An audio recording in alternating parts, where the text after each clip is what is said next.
Hi hello வணக்கம். இன்றைக்கி சின்னதாக ஒரு டவுட்டில் என்ன பார்க்க போகிறோன்னா, எவ்வளோ நாள் தான் வீட்டு பிரச்சனையே பேசுகிறது, கொஞ்சமாக நாட்டு பிரச்சனையை பேசலான்னு நினைக்கிறேன். நம்மளுடைய நியூஸ் சேனல்ஸும் மற்ற சோஷியல் மீடியா சேனல்ஸும் இருக்கு இல்லையா, மீடியாக்கள் பற்றி தான். இப்போ இருக்க மீடியாக்கள் வந்து வெறும் உண்மையான தகவல்களை மட்டும்தான் மக்களுக்கு தராங்க அப்படின்னு யார் நினைக்கிறீங்க? இல்லை, இப்போது நிறைய பொய்யான தகவல்கள் பரவ ஆரம்பிச்சிருக்கு, பரப்புகிறாங்க அப்படின்னு நீங்கள் யாரெல்லாம் நினைக்கிறீங்க? கமெண்ட் பண்ணுங்கள். ஒரு 10 இயர்ஸ்க்கு முன்னாடி வரைக்கும் ஏதாவது ஒரு முக்கியமான விஷயங்கள் நடக்குது அப்படின்னா, இந்த சேனல் போடுங்க, கண்டிப்பாக இவங்க சொல்கிறது மட்டும்தான் உண்மையாக இருக்கும், இந்த சேனல் போடுங்க அப்படின்னு சில பாயிண்ட் அவுட் பண்ணுவோம். ஓகேங்களா? சிலர் மட்டும்தான் எல்லா காலகட்டத்திலையும் ஒரு விதமான வதந்திகளை பரப்புறதா இருப்பாங்க, இல்லை வெறும் பாலிடிக்ஸ் ரிலேட்டடாக பேசுவாங்க. பட் நிறைய மீடியாக்கள் வந்து மக்களுடைய பிரச்சனைகளை முன்னிறுத்தி நிறைய செயல்பட்டாங்க. ஓகேங்களா? ஆனால் இப்போ இருக்கவங்க, ஓகேங்களா, இப்போ சமீபமாக இந்த ஒரு 5 வருஷத்தில் மெயினாக வெறும் பப்ளிசிட்டிக்காக மட்டுமே நிறைய செயல்பாடுகள் நடந்துகிட்ருக்கு அப்படின்னு தோணுது.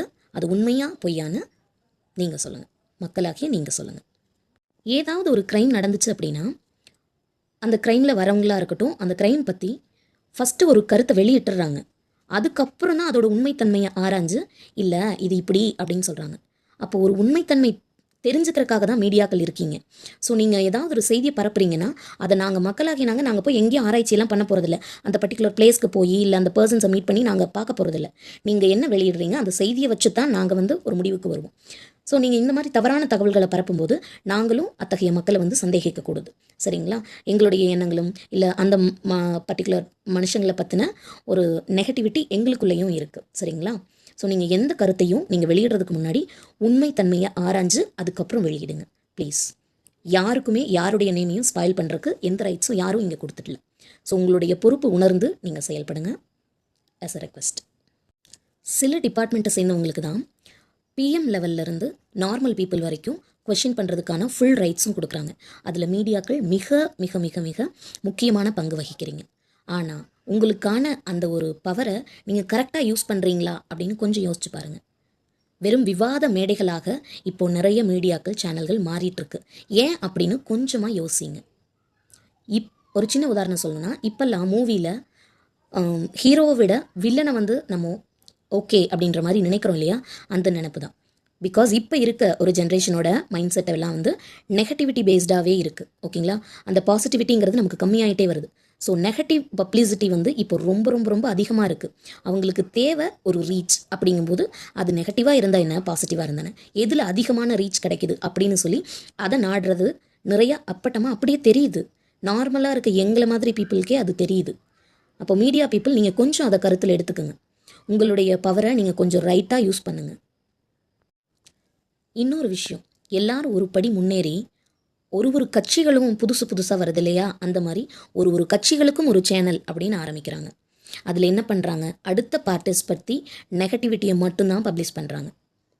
வெறும் மீடியாஸ் வந்து நெகட்டிவிட்டியை மட்டும்தான் ஸ்ப்ரெட் பண்ணுறாங்களான்னு கேட்டால் கண்டிப்பாக இல்லை. இன்னும் நிறைய சேனல்ஸ் நாங்கள் பார்க்குறோம் உண்மையை மட்டும்தான் சொல்கிறாங்க. ஓகேங்களா? தேடி இன்னும் அந்த மாதிரி சேனல்ஸ் இருக்காங்க, நாங்கள் பார்த்துட்டு தான் இருக்கோம். எந்த காசுக்காகவோ எந்த மக்களுக்காகவோ எதுவும் பயந்து அந்த மாதிரியெல்லாம் இல்லாமல் தைரியமாக, அது எப்பேற்பட்ட ஆட்சியில் இருக்கவங்களா இருக்கட்டும், இல்லை வந்து ஒரு பவரில் இருக்கிறவங்களாகட்டும், தைரியமாக உண்மையை எடுத்து சொல்கிறாங்க. அதை பார்க்கும்போது இவங்களுக்கு மிரட்டல்லாம் வராதா, பயப்பட மாட்டாங்களா அப்படியெல்லாம் நான் யோசிச்சிருக்கேன். ஓகேங்களா? அந்த அளவுக்கு அவங்களுடைய ஒரு நேர்மையை வந்து அவங்க வெளிப்படுத்துகிறாங்க. அது இருக்குது. அதே மாதிரி நிறைய சேனல்ஸ் வந்து எஜுகேஷனுக்கு ரொம்ப வந்து உதவி செய்கிறாங்க. அது வந்து யூஸ் பண்ணுறவங்களுக்கு தான் அது புரியும். அண்ட் வந்து இன்னொன்று என்னென்னா, கவர்மெண்ட் ரிலேட்டடாக வர நிறைய விஷயங்கள், ஸ்காலர்ஷிப்ஸாக இருக்கட்டும், எக்ஸாமாக இருக்கட்டும், நமக்கு டக்குன்னு கிளிக் பண்ண மாதிரி அவங்க கொடுத்துட்ருக்காங்க.